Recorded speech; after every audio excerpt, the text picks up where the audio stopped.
Ang tsokolate ay hindi lamang panghimagas sa Pilipinas.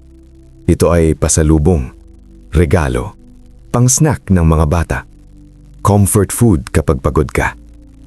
Ngunit may isang katotohanan na bihirang pag-usapan. Sa mga independent laboratory tests sa mga nakaraang taon, ilang kilalang international chocolate brands ang natagpuang may lead at cadmium, dalawang heavy metals na maaaring makasama sa kalusugan kapag paulit-ulit na nakakain. Ang lead ay isang neurotoxin, walang safe level para sa mga bata. Ang cadmium ay naiipon sa kidneys at buto sa paglipas ng panahon.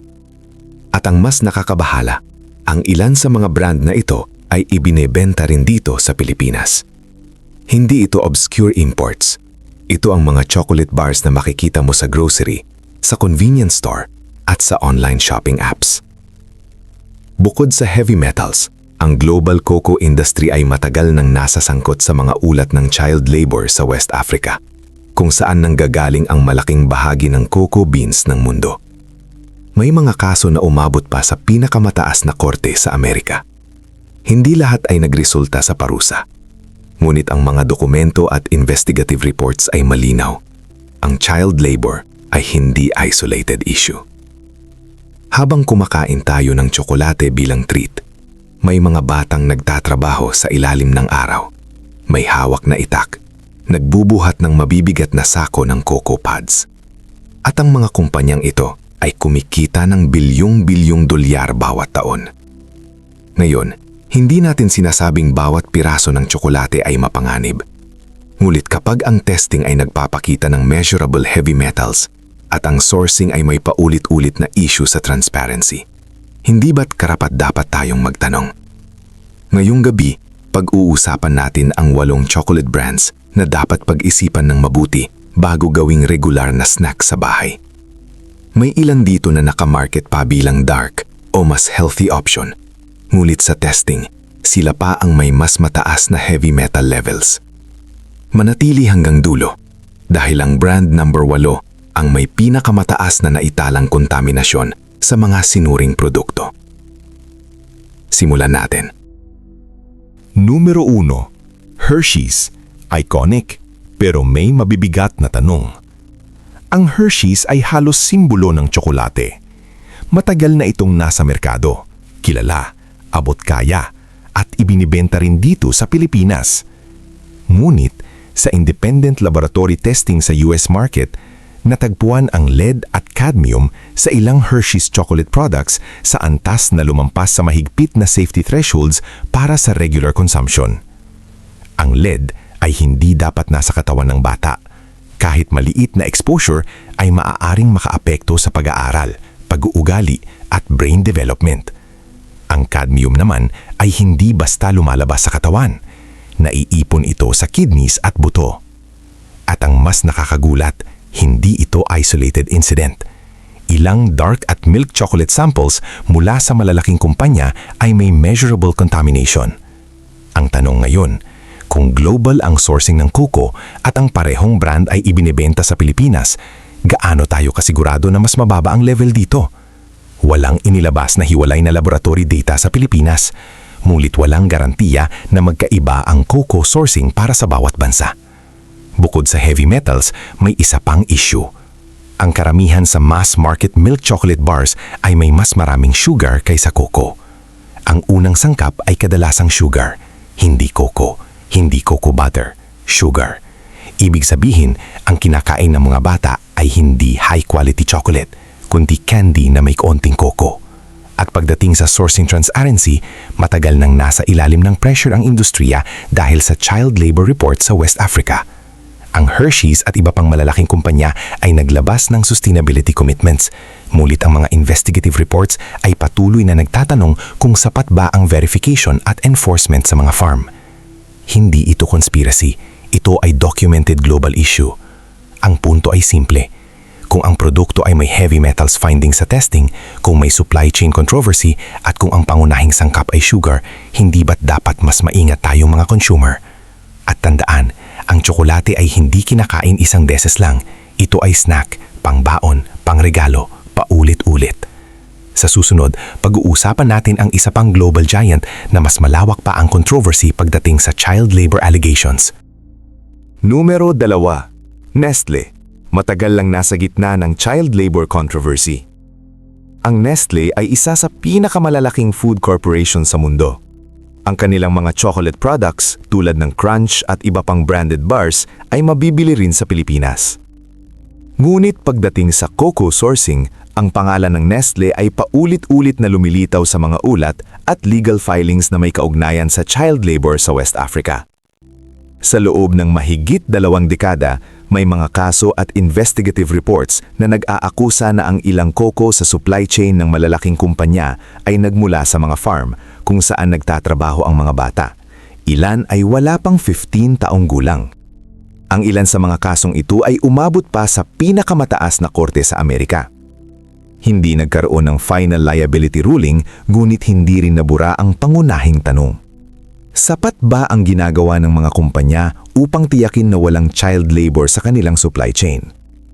Habang ang mga kumpanya ay nagsasabing may sustainability program sila, patuloy pa rin ang mga ulat na ang monitoring ay hindi ganap na epektibo. Isang mahalagang detalye, karamihan ng global cocoa ay nagmumula sa West Africa. Ibig sabihin, kung global ang brand, malaki ang posibilidad na pareho ang sourcing para sa iba't ibang merkado, kabilang ang Pilipinas. Hindi natin sinasabing ang tsokolate na nasa estante dito ay galing sa child labor. Ang sinasabi natin, ang global supply chain ay may documented risk. Bukod sa ethical issues, may mga testing din na nagpakita ng measurable levels ng lead at cadmium sa ilang produkto ng malalaking kumpanya, kabilang ang mga brand na nakatarget sa mga bata. Kapag ang isang produkto ay parehong may heavy metal findings at may sourcing controversy, dapat bang basta na lang tayong umasa sa marketing? At pagdating sa ingredients, tingnan ang label.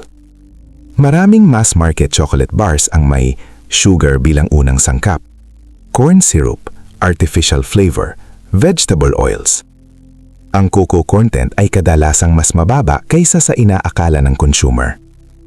Ang masaklap, ang packaging ay kadalasang makulay, may cartoon characters at malinaw na nakatarget sa mga bata.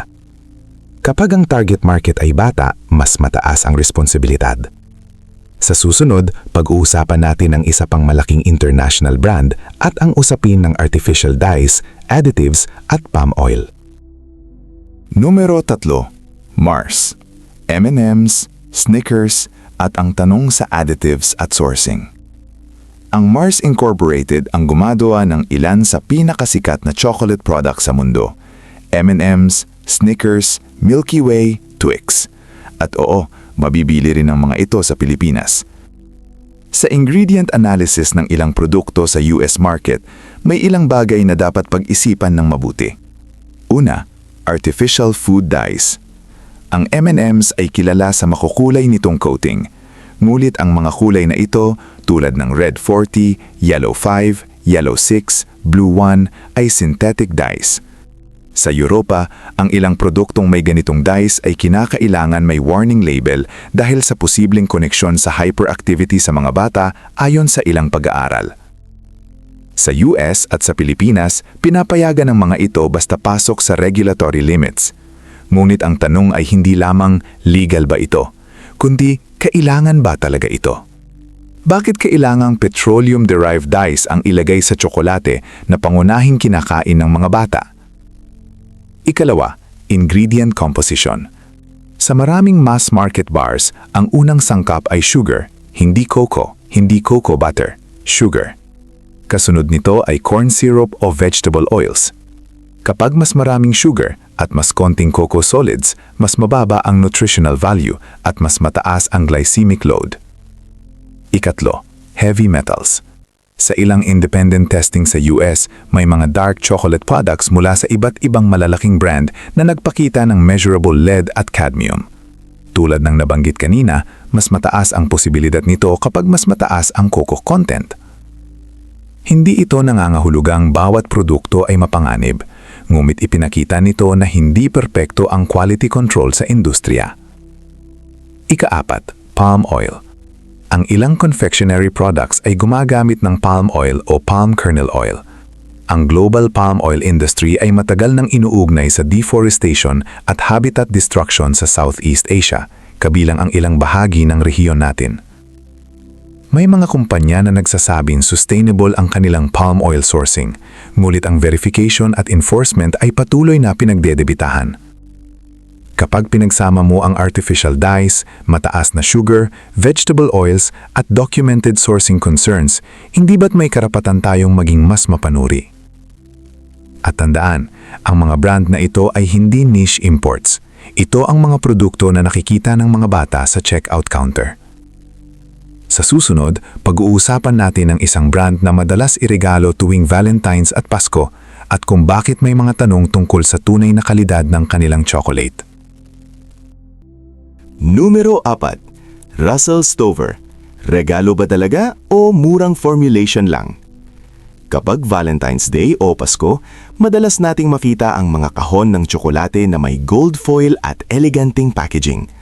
Isa sa mga kilalang brand sa US market ay Russell Stover. At oo, may ilang produkto nito na mabibili rin sa Pilipinas sa imported sections at online sellers. Ngunit kapag binuksan mo ang kahon at binasa ang ingredient list, ibang kwento ang makikita mo. Sa ingredient analysis ng ilang produkto sa US market, ang pangunahing sangkap ay sugar.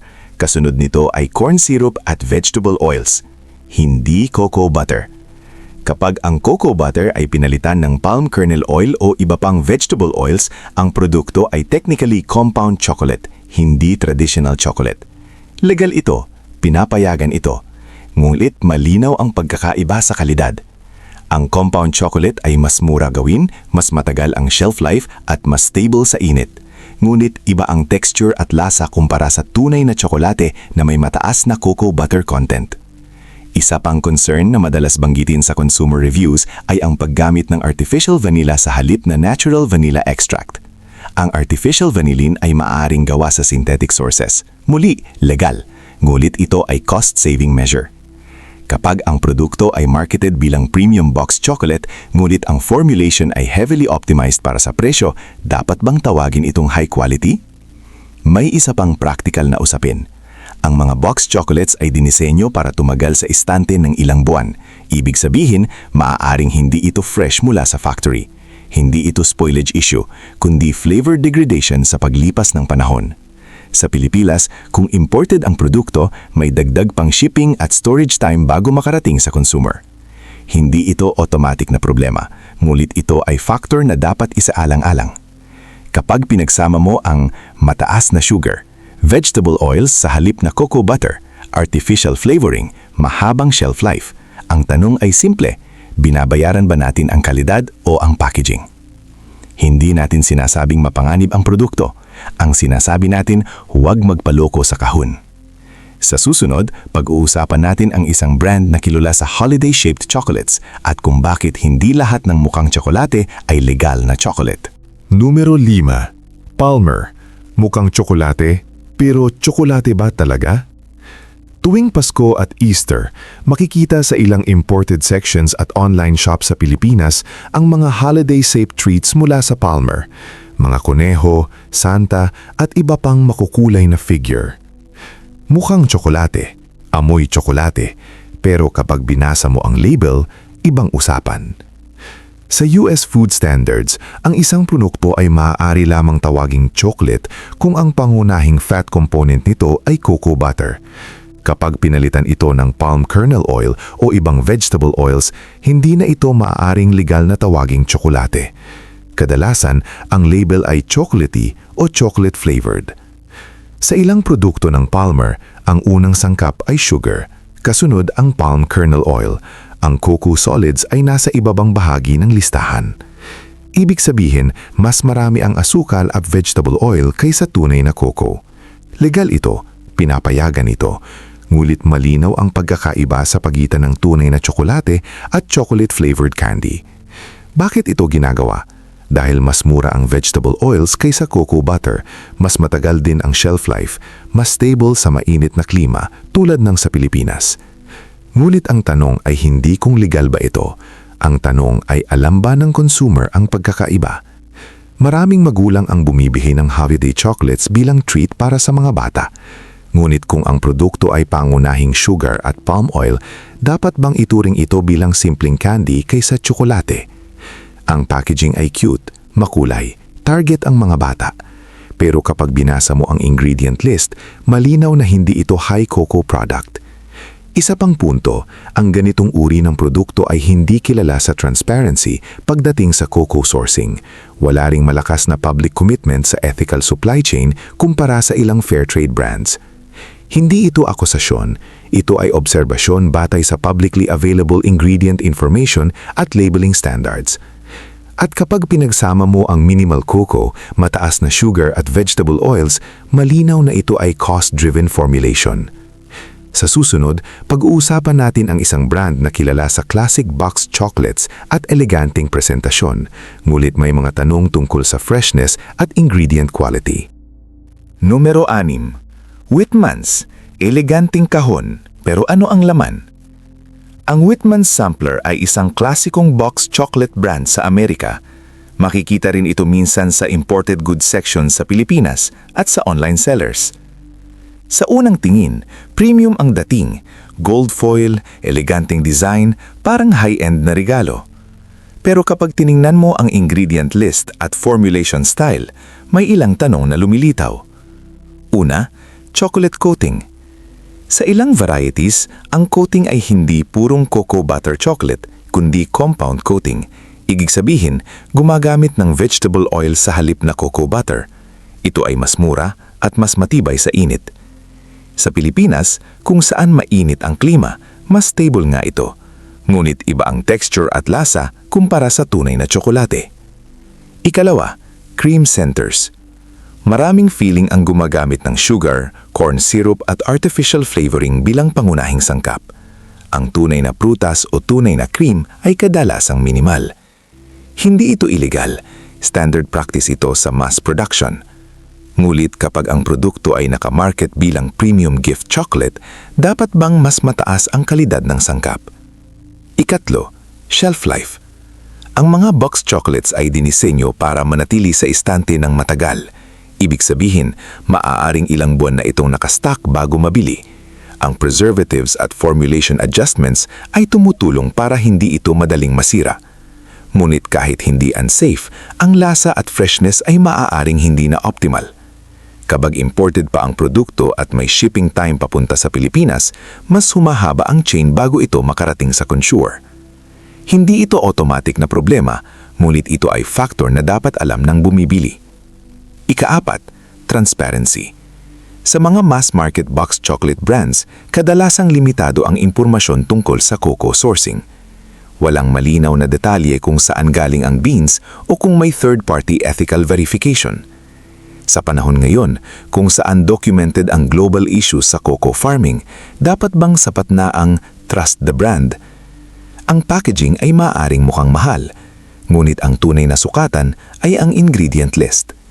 Sa susunod, pag-uusapan natin ang isang brand na madalas itinuturing na premium, ngunit sa testing, hindi naman gaanong naiiba sa mas murang produkto. Numero 7. Ghirardelli. Premium presyo, pero premium ba talaga?